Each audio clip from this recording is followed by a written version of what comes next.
Welcome back to Sugar, Spice and Rosé. My name is Erica, and in this week's video I'll be showing you how to make Bajan Jam Puffs. Jam Puffs are a traditional sweet pastry in Barbados, usually in the shape of a triangle. It's filled with jam made from local or international fruits. If you want to learn how to make them, please keep on watching. Let's start by making our Rough Puff Pastry.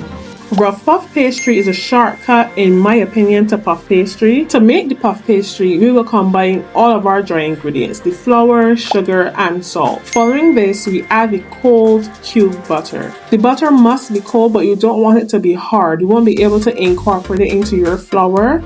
You want the butter to be cold but squeezable. That's ideal. To get thin layers of butter, I take a cube and press it between my thumb and index finger. I like to say the shape will be similar to cornflakes. In this case, you want larger pieces of butter. With the larger pieces of butter in the dough, when laminated and rolled, it gives the illusion of puff pastry. With any pastry method, the most important rule is cold ingredients. After breaking down the butter, I like to place the entire bowl of the mixture into the freezer until that butter is hard again. After the butter has firmed up, we will add a tablespoon amounts of cold water. Ice water is another key ingredient to keep the dough cold for as long as possible. Adding tablespoon amounts of water is vital to not adding too much water. Adding a tablespoon amount and tossing with a spoon after. You'll know you need to soon stop adding water when the dough starts to clump together. I like to bring the dough together as much as possible, and if there is any dry dough, sprinkle a little water to bring it together. It's also important to not overmix or knead the dough like bread. Your hands can carry heat which can soften the butter, so you'll be using your fingers only as much as needed, just so that you can bring the dough together. Onto a sheet of plastic wrap, we will place our dough and quickly create more layers. By doing a quick lamination, using a rolling pin, gently flatten the dough. Using a bench scraper, cut it into 4 and stack those pieces on top of each other. Flatten the dough again and wrap it in the plastic wrap and store it in the fridge overnight or until that dough and that butter is very cold. After cooling and resting in the fridge, we can now roll out the dough. Dust your surface with flour and place your dough there and dust with more flour. You want to add enough flour that your dough doesn't stick to the surface or your hands or your rolling pin. Using that rolling pin dusted with flour, roll the dough until you have a large rectangle or square-ish shape. Moving the dough around and flipping it as you see fit.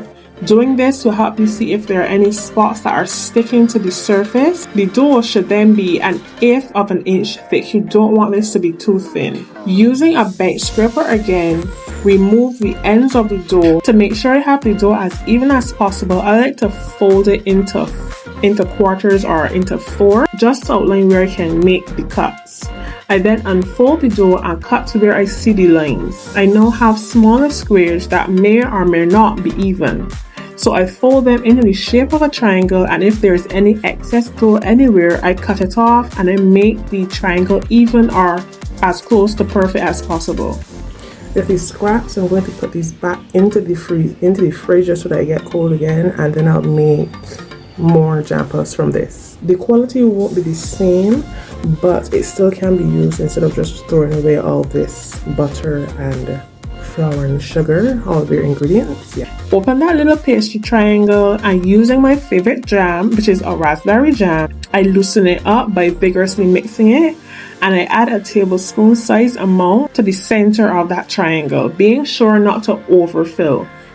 Using a bit of egg wash, I brush the edges of the triangle. I seal that jam inside by folding the dough onto itself, gently pressing it with my fingers and using a fork to fortify that seal to make sure that it's actually sealed. I primp the edges. I place the jam puffs in the fridge until firm again. The butter is way too soft right now if I were to bake it, so I'm going to make sure these get very firm. So I'm going to leave them in the freezer for about 45 minutes to 1 hour.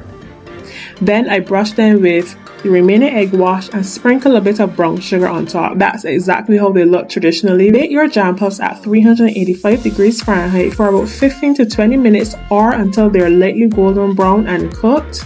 Remove them from the oven and allow them to cool completely before eating them. And here you have your own Bajan style jam puffs without all the rolling and folding of puff pastry. The flakiness of this cheat dough is exquisite. When you break into them, you'll see all of those gorgeous layers that you would have made. This is a sweet treat that every single bread shop in Barbados sells. You will never walk into a bread shop and not find some sort of variant of a jam puff or a horseshoe. I will always encourage people to make your favorites at home. Yes, it can be a bit of work, but when you want to treat yourself, you actually be really glad that you have that skill and the ability to make it for yourself. What other Bajan items would you like to see here on the channel? Leave a comment and let me know. In the past, I've made more Bajan delicacies like conkeys and fish cakes and bakes. If you want to see those videos, check out these 2 videos. As always, thank you for being here and have a great day or night. Bye!